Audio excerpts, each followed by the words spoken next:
जरा सोचिए, किसी देश का प्रधानमंत्री खुलेआम ये कहें कि जब वो दुनिया में पैसा मांगने जाते हैं तो उनका सिर शर्म से झुक जाता है। जी हाँ, ये कोई काल्पनिक बात नहीं है। पाकिस्तान के प्रधानमंत्री ने बिल्कुल यही कहा है। आज हम इसी चौंकाने वाले बयान के पीछे की पूरी कहानी को समझेंगे।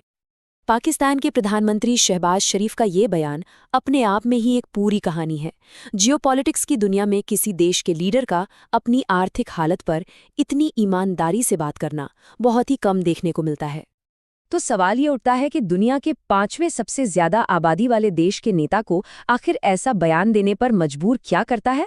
चलिए समझते हैं। और इसी से जुड़ा है हमारा सबसे बड़ा सवाल कि आखिर पाकिस्तान बार बार उधार लेता ही क्यों रहता है। देखिए, इसके पीछे ना 3 बड़ी आर्थिक वजह हैं। पहला है बैलेंस ऑफ पेमेंट्स का संकट।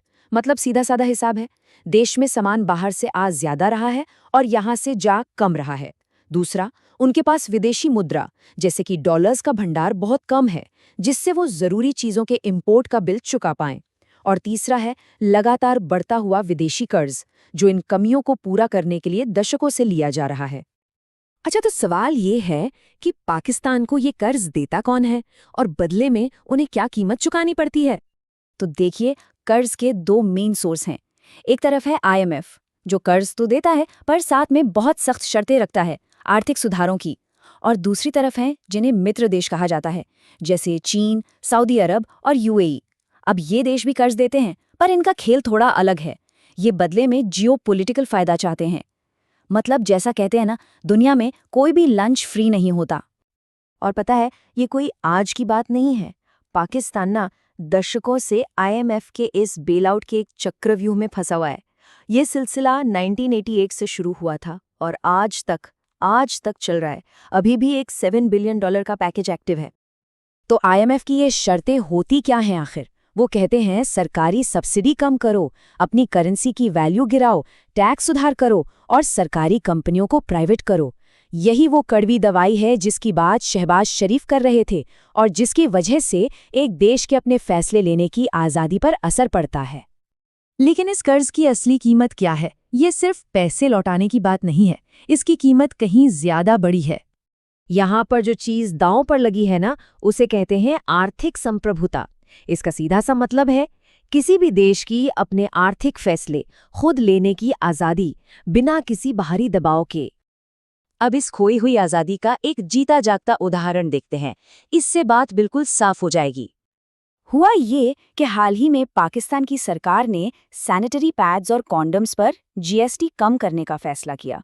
एक घरेलू पॉलिसी का फैसला है ना, लेकिन IMF ने इस प्लान को रिजेक्ट कर दिया। जरा सोचिए, एक बाहरी संस्था आपके देश की टैक्स पॉलिसी पर वीटो लगा रही है। बस यही है संप्रभुता का खोना। और इसके जो असर होते हैं ना, वो बहुत दूर तक जाते हैं। इससे सिर्फ देश के आत्मसम्मान को ही चोट नहीं पहुंचती, बल्कि डिप्लोमैटिक लेवल पर भी दबाव बनता है। और देश के अंदर आम लोगों को महंगाई झेलनी पड़ती है, सरकार को वेलफेयर स्कीम्स में कटौती करनी पड़ती है, जिससे लोगों में गुस्सा और बढ़ता है। तो क्या प्रधानमंत्री का ये बयान भविष्य के लिए कोई इशारा है? सवाल फिर वही है कि ये बात उन्होंने पब्लिक में अभी क्यों कही। देखिए, इसके पीछे 2 बड़ी वजह हो सकती हैं। पहली वजह तो ये हो सकती है कि ये देश में बड़े सुधारों के लिए एक तरह का कॉल टू एक्शन हो कि अब हमें एक्सपोर्ट पर आधारित एक नया इकोनॉमिक मॉडल चाहिए। या फिर ये एक बहुत सोची समझी पॉलिटिकल स्ट्रैटेजी भी हो सकती है। मतलब आने वाले कड़े और अलोकप्रिय फैसलों के लिए जनता को पहले से ही मेंटली तैयार करना। तो इस पूरे कहानी का सार क्या है? लब्बो-लुबाब ये है कि किसी भी देश की कर्ज पर निर्भरता धीरे धीरे उसकी अपनी सरकार चलाने की, अपने फैसले खुद लेने की क्षमता को खत्म कर देती है। और आखिर में ये हमें एक बहुत ही बुनियादी और बड़े सवाल पर लाकर खड़ा कर देता है। क्या कोई भी देश अपने वजूद के लिए, अपनी सर्वाइवल के लिए दूसरों का कर्जदार रहते हुए कभी सच में आज़ाद या संप्रभु हो सकता है?